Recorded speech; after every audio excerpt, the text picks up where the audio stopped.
when you do this, what happens is all gulles, these bubbles, they come. You see, carefully you see, when you do this, you have bubbles coming. Where are they coming from? What are those bubbles?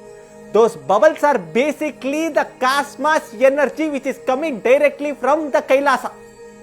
Nobody knows this divine secret, that Kailasa is far, far away. From there, the cosmos energy striking through your palm like this, and all the karma, the bad energy, is actually going upwards and then emancipating.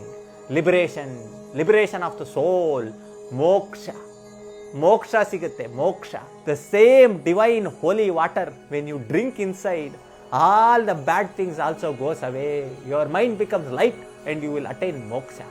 If you are having bad karma, all you have to do is tag your